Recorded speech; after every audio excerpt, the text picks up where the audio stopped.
What gets measured gets improved. Quint Studer is an expert in the field of leadership development. He spent a career helping hospitals put into place effective leadership principles. And he more recently has written books on building a vibrant community and a book called The Busy Leader's Handbook. I'll show that in a little bit, but what I want to talk about today is how I'm using a bullet journal to track the things that are important to me and improve those things. I am new to bullet journaling, and so I am watching videos, I'm staying up to date with what folks are doing and getting inspired. I'm not as artsy as some of the folks out there, but I do want this to be functional, and for me, this is a tool to move closer towards my goals. So one of the key elements I want to make sure I have in a prominent place that I come back to regularly is a tool to track the important things to me. To me, these are things like daily habits I want to instill or improve, my long-term goals, whether personally or in business, and how I'm doing on my personal purpose statement. In order to move effectively from one place to another, we've got to get data. Get the data out of our heads, out of a subjective realm, and into something objective, something we can see, something we can feel, something that we can track. So this is how I hope to use this bullet journal, and I'll go briefly through just a few ways that I've decided for 2021 that I'm going to set this up, using some examples from 2020 that I've just been playing with. Before I get into my specific layout, let me show you a little bit from the Busy Leader's Handbook. The Busy Leader's Handbook is a great desk guide for any leader or aspiring leader. The way this is written, I love. Again, Quint Studer, leadership expert. As you can see, as I find the contents here, each chapter, first you've got to read how to approach this book, and wait, didn't I read this in another chapter? Because that's the beauty of how this book is put together. It is broken up into 3 sections. The leader in you, key skills and behavior for the individual. Section 2, optimizing employee performance, and Section 3, strategic and foundational topics. Now, the beauty of the book is that you can go to any one of these chapters and read them as a standalone without having read any of the rest of the book. This is designed for busy leaders, like it says in the title. So if you don't have time, if you don't have energy, if you haven't blocked off a routine to really dive into the whole book, dive into exactly what you're looking for. So as I was thinking of this video, I did just that. I knew there was something in here on this topic, right here in chapter 33, the power of metrics. That's what I want to share with you today.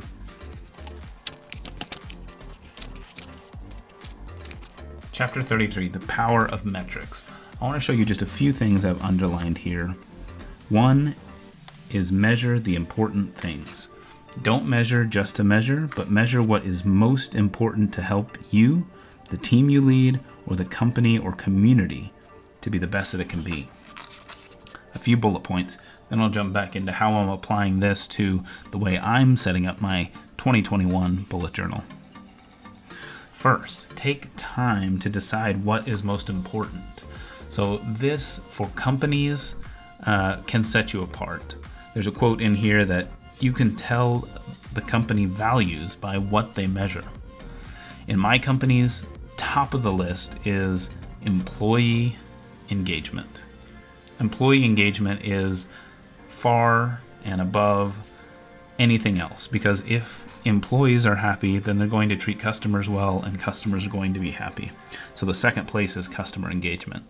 But take some time, whatever context you're thinking about, whether that's your personal life, your business life, your relationship, your habits, your personal purpose, you've got to have that work up front to decide what is most important.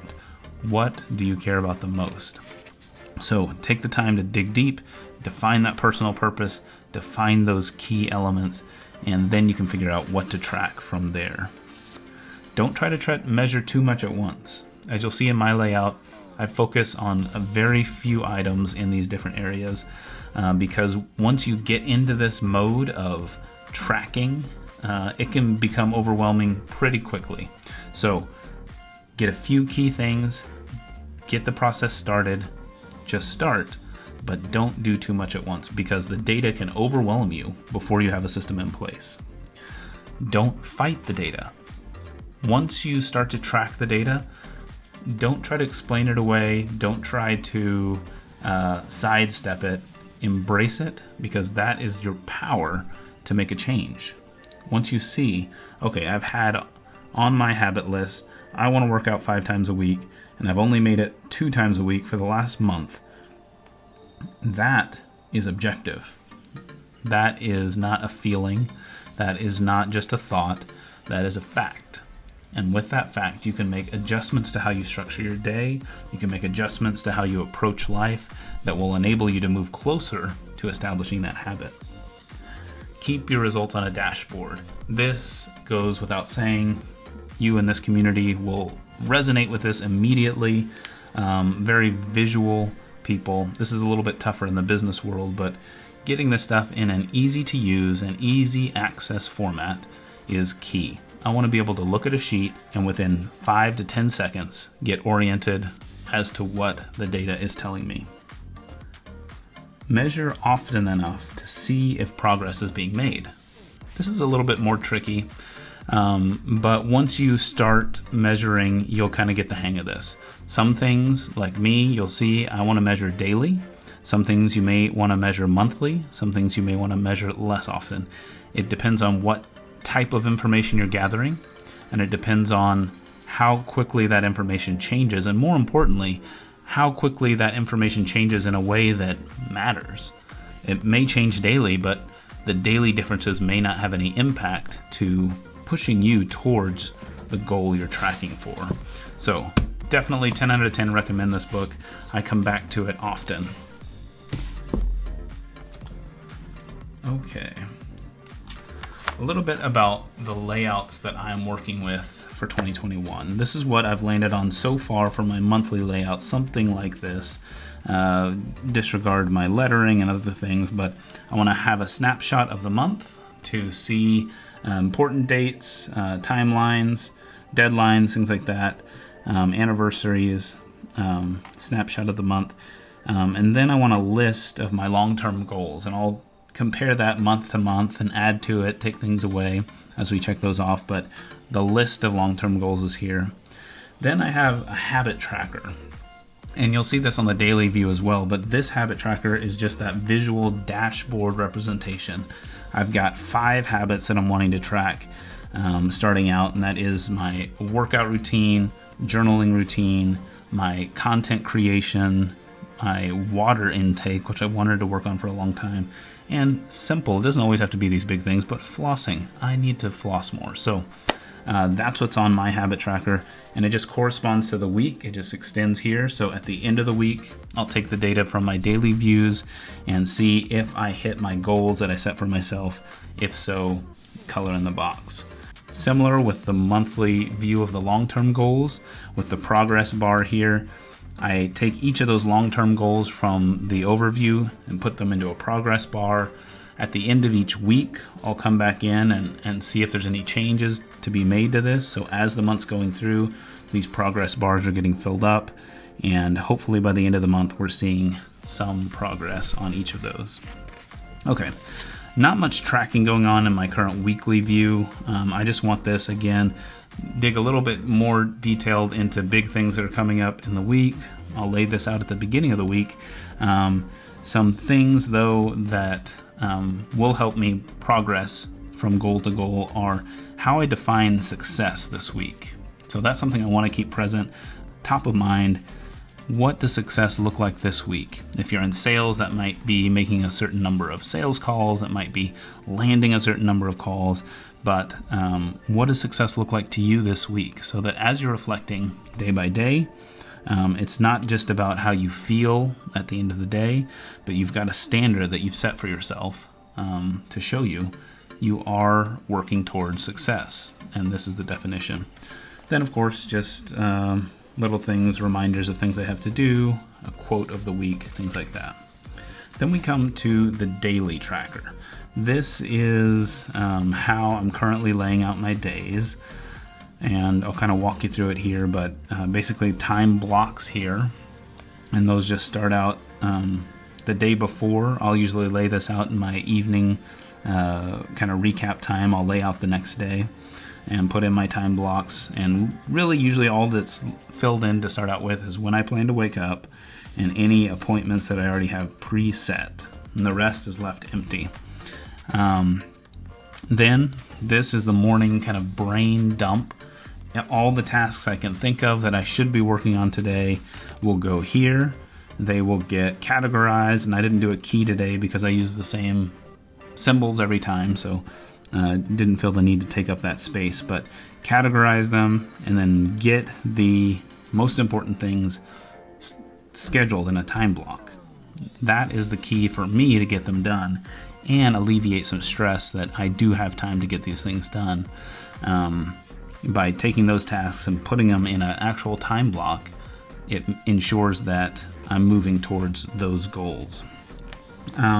Gratitude here, morning and evening. You'll see this day I didn't come back and do my reflection, but in the evening I would fill in the PM gratitude, reflect on wins for the day or challenges. Here's where I would have tasks that relate to those long-term goals. So these are just daily things I've got to get done, but strategically this is where the magic happens in pushing myself towards those long-term goals. So if I have a goal of, let's say, closing a certain number of sales in a month, what am I going to do today that's going to be a step towards that goal? So this is a more intentional, small task list focused on reaching those goals. Some days there are no steps taken, and some days this is filled up.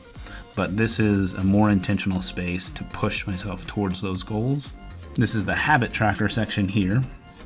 So at the end of the week, I'll go back and look at each day and just compare that to the goal. I wanted to work out 5 days a week.